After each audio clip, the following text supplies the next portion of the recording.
If you love deep, spoiler-heavy breakdowns of Pluribus, you're in the right place. Today we're tearing apart episode 5, line by line, scene by scene, to figure out what that shocking cold room ending actually means for the Hive, for Carol, and for every living mind left on Earth. Subscribe and hit the bell, because we're going deep on this one. If you missed earlier episodes, quick recap. An RNA signal from space kicks off a chain reaction. People become joined into a hive that thinks and feels together, and only a handful of immune, free minds remain. Carol is one of those rare unjoined minds. Grieving, paranoid, brilliant, and she's the only one right now asking the questions the hive doesn't want asked. This episode doesn't blow up the world with spectacle. Instead, it quietly opens everything up. And the last scene, it gives us a piece of the puzzle that could actually undo the joining. So let's walk the whole episode and then tear into the implications. Episode 5 opens right after the hospital. Remember that brutal scene where Carol drugs Zosa to try to break her away from the hive? Zosa flatlines. The hive rushes to save her, but only after they ask Carol's permission. That request, that tiny demand for consent, rearranges everything. From that moment forward, the hive decides Carol is dangerous. Not dangerous like an enemy to be crushed. Dangerous like a contagion of raw, destabilizing emotion. So the hive's strategy is elegant and quietly cruel. Don't punish her. Don't attack. Leave. Pull people out of Albuquerque in a slow, automated exodus. Stop talking to her live. Shift to polite, recorded messages. Send drones to pick up her trash. Offer meals. And that's the first main idea of episode 5. The hive can set boundaries in the most human, passive-aggressive way possible. This part of the episode is beautiful because it's quiet and physical. Carol's days become chores and puzzles. Drones pick up what the hive allows. Coyotes dig at Helen's grave, and Carol becomes half survivor, half detective. There's a scene of her loading paving stones and laying them across a grave. It reads like grief made physical. That work anchors her to Helen and gives us a sense of stakes that are deeply personal, not abstract. But the detective side is the plot engine. When the drone can't lift her trash, she's forced to use city recycling bins. And there she sees the repeating pattern. Identical milk cartons everywhere. Same brand, same label, same pale blue powder residue. The hive's absence makes patterns pop. That's the inciting moment for the big mystery in this episode. Why would billions drink the same milk? Why would a highly organized system produce identical containers scattered across a city? Carol doesn't accept surface answers. She tracks the cartons to a plant and discovers the liquid isn't milk at all. It's amber. It's watery, mixed from water and a pale powder. Her quick pH test says neutral, not acidic, not basic, which the show uses to tell you, don't expect simple chemistry lessons, expect systems. This suspicious milk feels like infrastructure, manufactured nourishment or stabilizer, something poured into the hive population at scale. That's where episode 5 gives us a fork. Is this an innocuous supply chain product or a horrifying reuse of remains? Both possibilities are awful, but in different ways. Carol follows a barcode on a powder bag to Agri Jet, a large processing facility. She goes in pretending the authority of a cop, lights on, siren blaring, and that costume buys her the space to snoop. Inside, she finds neat rows of tarped shapes in a cold storage room. She unmasks one, recoils, covers her mouth, and we cut to black. What the show does there is smart. It refuses to show us, and that refusal forces our imagination to travel. The script gives us breadcrumb logic to guess what's under the tarps, and the guesses matter because they tell us how the hive functions. Let's run through the main possibilities, keeping the show's clues in mind.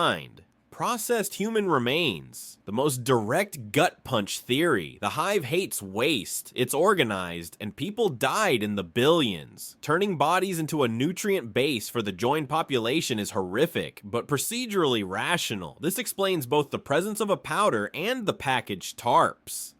Animal organs or biomass. A little less horrifying for human sensibilities, but still ethically fraught. Maybe the hive is farming animal tissue at scale. That could still be part of a control system, a consistent, sterile food source, failed joined hosts, or biological byproducts. Perhaps the hive is experimenting, storing early failed hosts or organs used to stabilize joined brains. That would make Agri Jet part production facility, part lab, alien biomass linked to the RNA signal. The show seeded cosmic implications earlier. If the RNA message had an originator, maybe supply chains are being prepared to meet them. Some hybrid raw material or materials needed for contact. All of these fit the show's logic. The reason Carol's reaction is so intense is that whatever's under the tarps crosses a moral and visceral threshold for her. It's not merely ugly, it's the moment her worst suspicions gain physical form. A key theme episode 5 hones in on is how the hive handles moral questions. It's polite, it's efficient, it's willing to perform kindness, to send food, to supply services, while quietly ignoring ethical lines that would cause collective discomfort. Politeness becomes a veneer. It's a system that can answer needs at scale, but that might deliberately avoid asking whether the cost is justifiable. That's where Carol's role becomes indispensable. She's the person who will be disliked to ask the question. She's the troublemaker whose social rudeness becomes a moral duty. The show is basically arguing, sometimes you need someone who refuses soothing to keep a society honest. Episode 5 also teaches us something new about the hive's limits. It can't lie. It can't intentionally kill for sport. It feels emotion collectively, but it can set boundaries without confrontation. It can protect itself from an emotional hazard by leaving a person alone and delegating mechanical help. That's a chilling new power. Social deletion at planetary scale. From Carol's side, the psychological cruelty is immense. Imagine being ghosted by 8 billion people overnight. People who would rebuild grocery stores or risk punishment to please you now won't speak live to you. The hive's politeness becomes isolation, and that isolation in turn produces the kind of obsessive focus that lets Carol find the powder in the facility. By the episode's end, she's confirmed 3 things. A mass-produced substance is being fed into the joined population, the milk powder link. The hive can emotionally distance itself from her, but it can't fully sever certain logistical ties. She can still use their network as a distribution channel for a recorded message. Whatever's under the tarps is morally repugnant enough to make Carol physically recoil. Those 3 things are the leverage the plot hands us. Carol now has reason, method, and motive. She has a target and a way to reach other survivors. Here's where the real implications start to get wild. The powder could be a number of things. Number 1 is a maintenance compound, something that stabilizes joined neural connections. If the hive is an emergent network, it may require biochemical scaffolding poured into humans at scale. 2. A psychoactive control agent, a slow-acting compound that eases conformity, blunts dissent, or synchronizes brain oscillations. Number 3. A metabolic supplement necessary to maintain the joined brain metabolism, manufactured from whatever raw input the hive has. If the powder is part of the hive's control architecture, then messing with its supply chain could cause cracks, interfere with distribution, change composition, or contaminate it, and you might weaken synchronization across joined minds. That's the tantalizing possibility the episode leaves us with. The powder may be a systemic vulnerability, not a miracle cure, but a weak spot. The show teases that Carol is less a superhero and more a systems analyst. Her power is pattern recognition. If you were her, here are the realistic moves. Gather evidence. She records a message for the other immune people and gets the hive to circulate it. That's brilliant. Use their machines against them. Target distribution. Disrupt a dairy plant or the powder producing line. Even small alterations in composition at scale could create noise in the hive signal.